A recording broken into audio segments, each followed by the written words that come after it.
Villa Serena pubblica e piano mar residenziale, Finco detta la linea sui nodi bassanesi.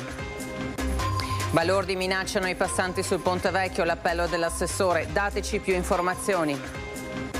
40 anni fa la tragedia dell'Eisel, un sopravvissuto bassanese racconta quei momenti terribili.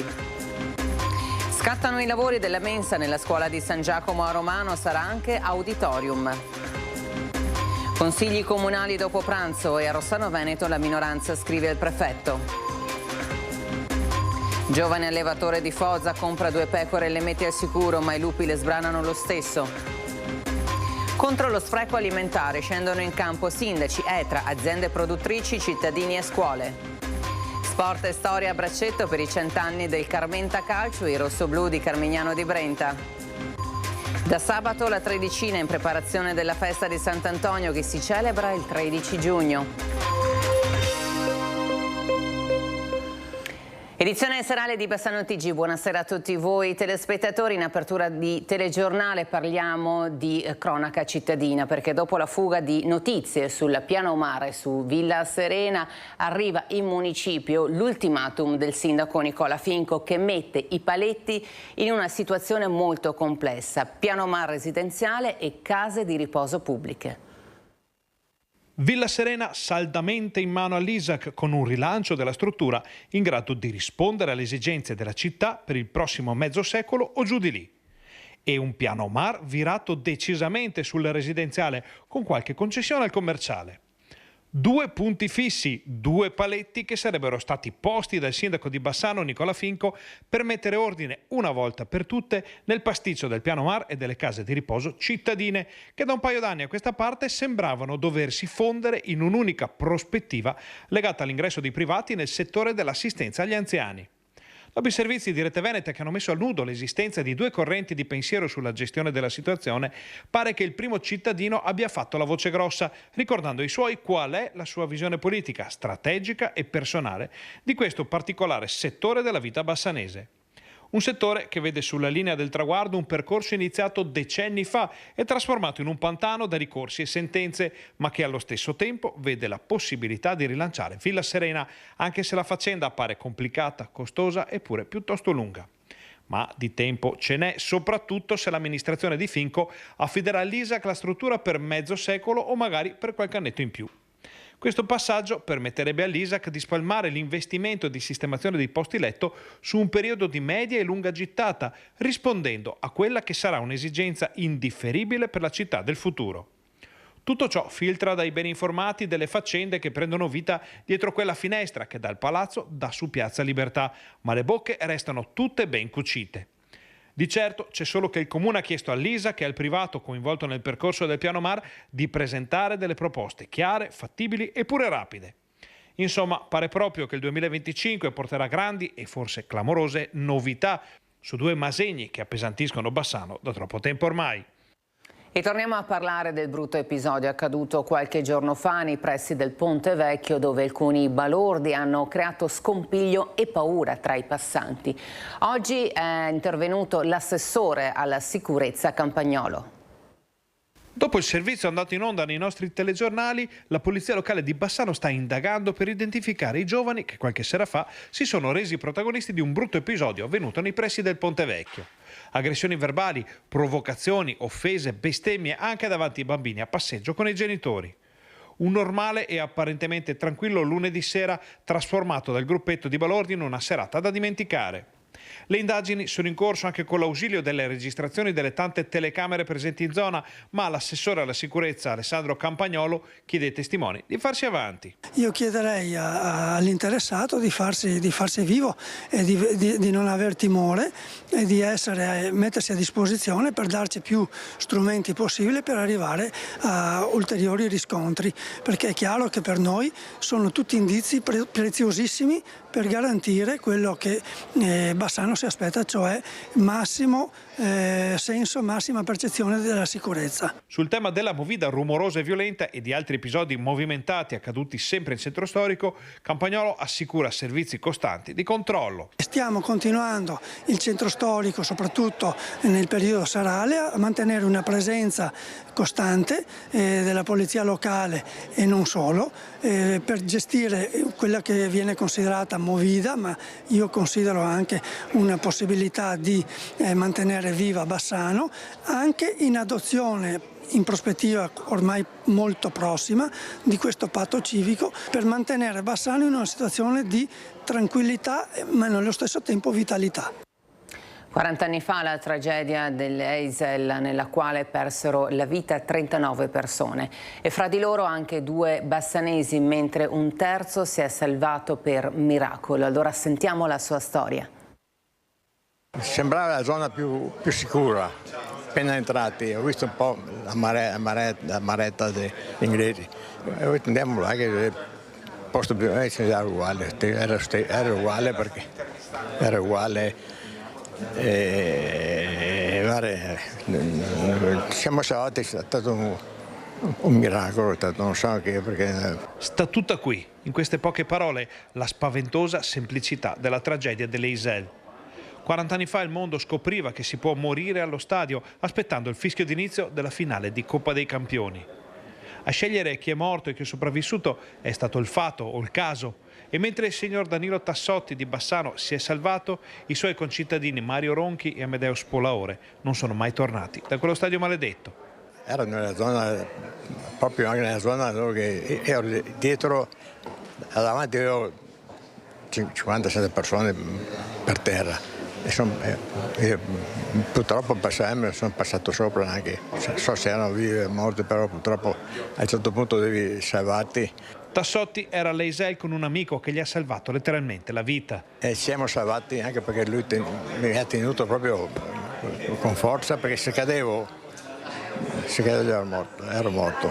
Quel che ha visto Danilo Tassotti in quello stadio è stato talmente forte che per più di una settimana non è riuscito a chiudere occhio. Sono cose che faccio fatica anche a parlare adesso, dopo 40 anni, ma non ho dormito per 10 giorni, non ho più dormito alla notte, mi sono sempre stato. L'esperienza ha segnato in modo indelebile il signor Tassotti, che da quel giorno non ha mai più messo piede in uno stadio. Io non ho più visto una partita da 40 anni fa, solo qualche mezzo tempo per televisione, ma al stadio non sono più andato. Tutto questo e molto altro ancora entra nelle celebrazioni organizzate dal Comune di Bassano perché l'Eisel non venga dimenticato, con una mostra fotografica nella loggetta che coinvolgerà le scuole e un evento con i calciatori che erano in campo quella sera. E al via a Romano De Zelino i lavori per la mensa della scuola di San Giacomo, che sarà anche auditorium. Ci troviamo al centro di quello che è il campus scolastico che da sempre abbiamo desiderato per Romano. Si compone di una scuola media nuova che è già in fase avanzata di realizzazione e di questa piastra polifunzionale al cui interno verranno ospitate sia la mensa scolastica che il nostro auditorium comunale. Sono partiti a Romano De Zelino i lavori per la nuova mensa polifunzionale nel polo scolastico di San Giacomo. Un intervento del valore di quasi 1,5 milioni di euro, in gran parte finanziato con i fondi del PNRR. La superficie complessiva supererà i 550 metri quadrati, di cui circa 340 metri quadri open space da arredare in modo versatile e flessibile per poter essere utilizzato con tavoli e sedie nel momento della mensa oppure con le sole sedute nel momento di saggi musicali, spettacoli o eventi culturali. Un progetto che abbiamo fortemente voluto con questa indicazione e con questa polifunzionalità, perché già dall'inizio, quando si sono resi disponibili queste risorse a livello nazionale come fondi non utilizzati del PNRR, avevamo un progetto nel cassetto che avevamo già predisposto perché pensavamo e speravamo nel futuro di potervi accedere. Questa è una struttura che ci permetterà di dare un'ampia offerta sia dal punto di vista delle attività del comune, quindi culturali, ludiche, sia da parte dell'offerta formativa della scuola. A puntare sulla flessibilità della struttura è la stessa amministrazione comunale, che così potrà contare con un solo investimento su una mensa e contemporaneamente su un auditorium in grado di ospitare saggi e spettacoli. Abbiamo appunto deciso di dare una forte connotazione di polifunzionalità a questo nuovo edificio di circa 550 metri quadri, proprio per dare la possibilità non solo agli studenti che lo utilizzeranno ovviamente come mensa, ma anche a tutti i cittadini di Romano di poter sfruttare questo edificio come auditorium, come sala convegni o comunque per altre iniziative di tipo culturale. La nuova mensa polifunzionale dovrà essere completata e agibile entro la metà del 2026 per entrare poi prima possibile nella piena disponibilità della scuola della cittadinanza. La scuola secondaria è sempre stata limitata dal fatto che non c'era una mensa a disposizione. Invece ora con la possibilità di venire in mensa non solo si favoriranno gli alunni che già frequentano l'indirizzo musicale, ma sarà possibile ampliare ulteriormente rispondendo a una serie di esigenze delle famiglie, in particolare per quanto riguarda 2 pomeriggi aggiuntivi, cioè il tempo prolungato. Ed entrano nella fase conclusiva dei lavori sulla Ponte Rialto di Vastagna.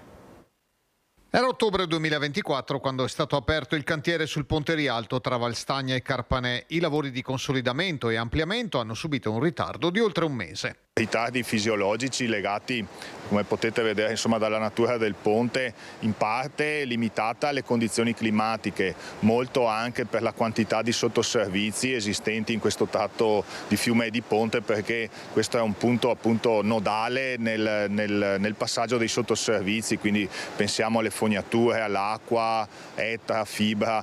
I pedoni da alcuni giorni possono transitare liberamente, ma non manca molto perché anche i veicoli tornino a circolare. Noi confidiamo, come comunicato, che dalla fine di giugno sia finita l'opera, quindi transitabile anche ai mezzi pesanti.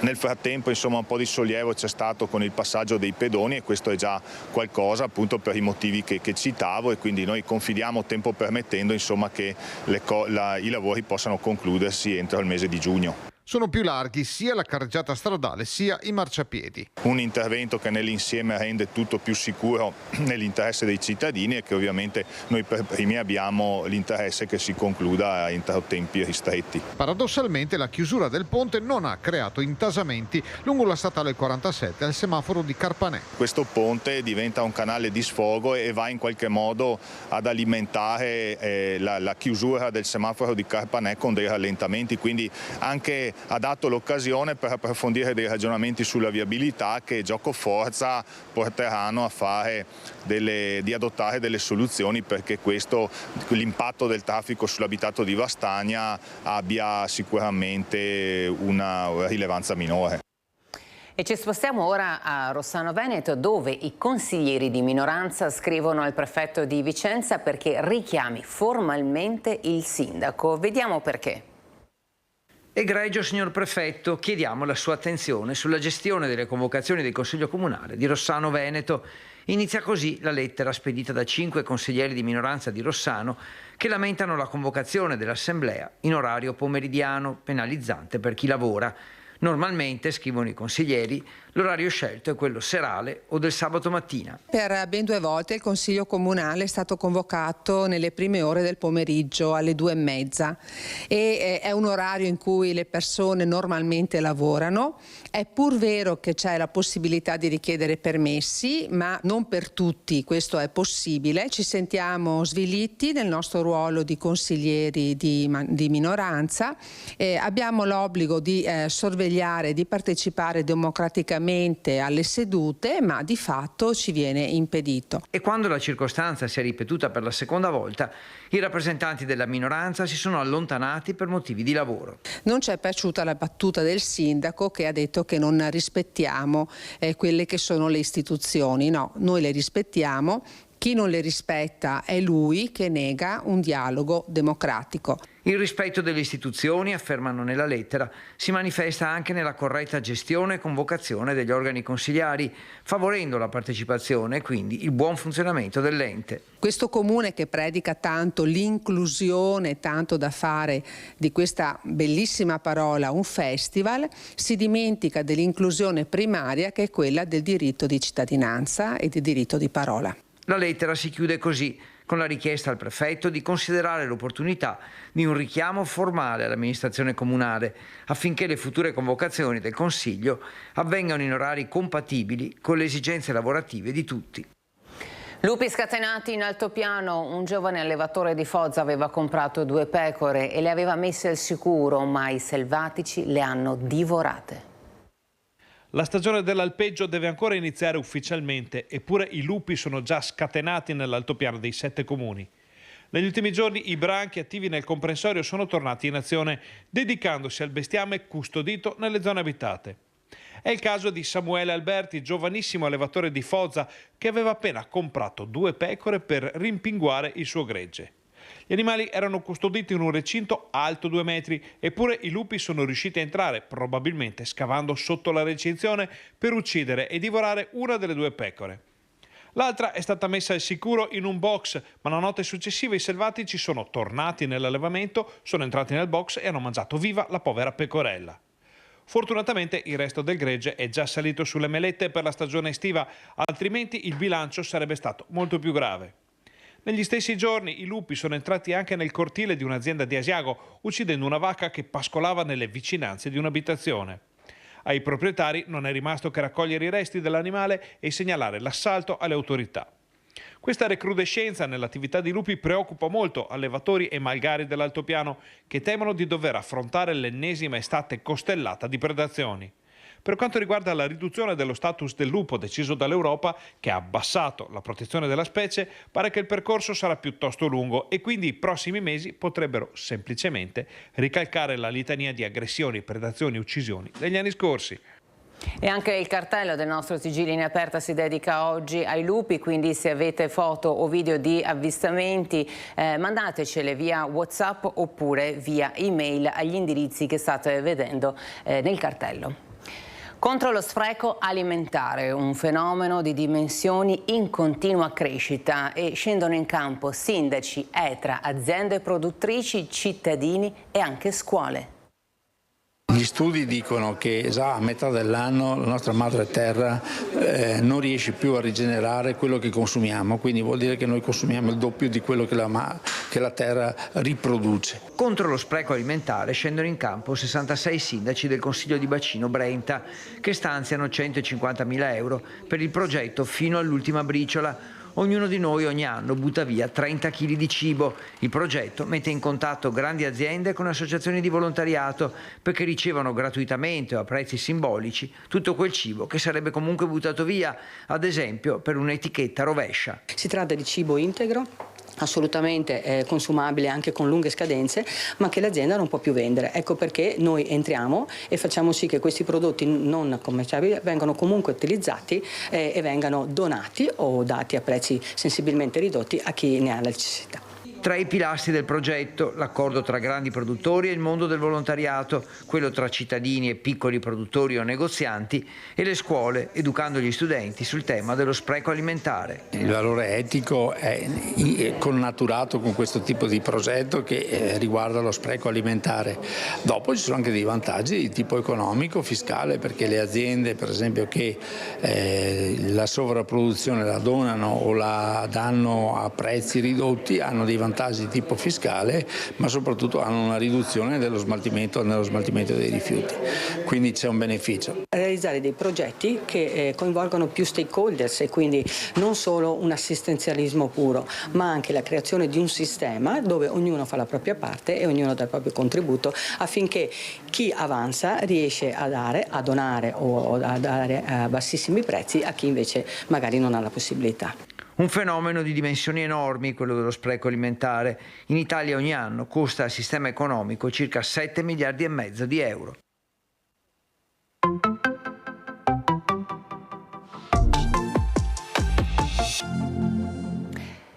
Sport e storia, sì, perché ora parliamo dei 100 anni di Carmenta Calcio e rossoblù di Carmignano di Brenta.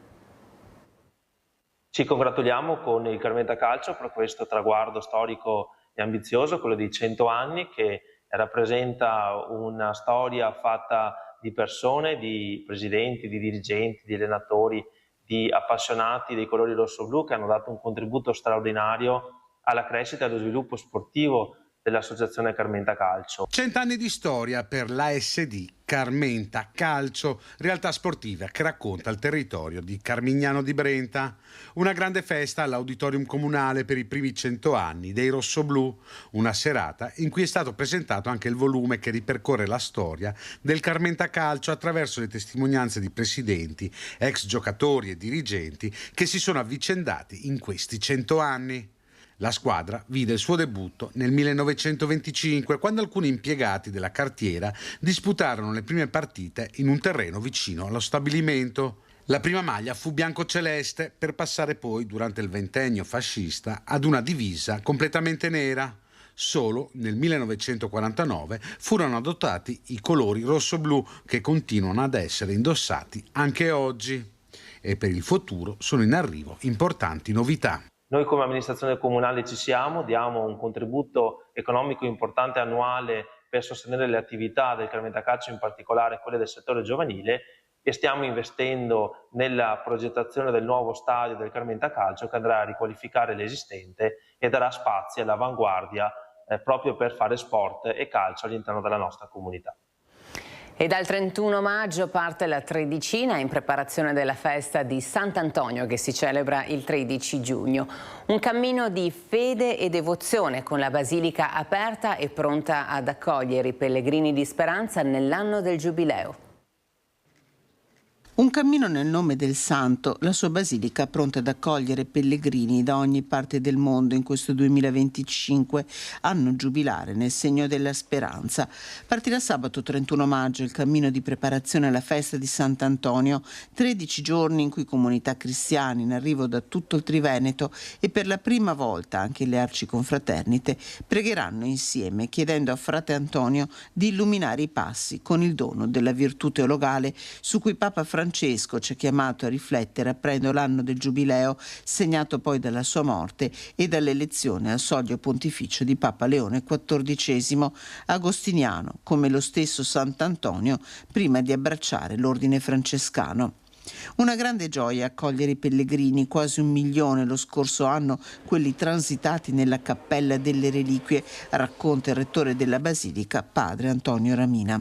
È sempre bello poter toccare con mano e sperimentare questo ricostituirsi del popolo antoniano attorno alla sua devozione. Credo che sia un bel momento per condividere un clima di festa e anche di preghiera. Con i pellegrinaggi delle diocesi del Triveneto, anche quelli di comunità e associazioni ecclesiali, domenica 8 giugno presiderà la celebrazione delle 11 il cardinal Marcello Semeraro, prefetto del Dicastero per le cause dei santi, che celebrerà la messa per i genitori colpiti dalla perdita di un figlio. La messa delle 18 di domenica 8 giugno sarà poi presieduta dal cardinale Matteo Zuppi, arcivescovo di Bologna e presidente della CEI, che accompagnerà il pellegrinaggio della comunità di Sant'Egidio.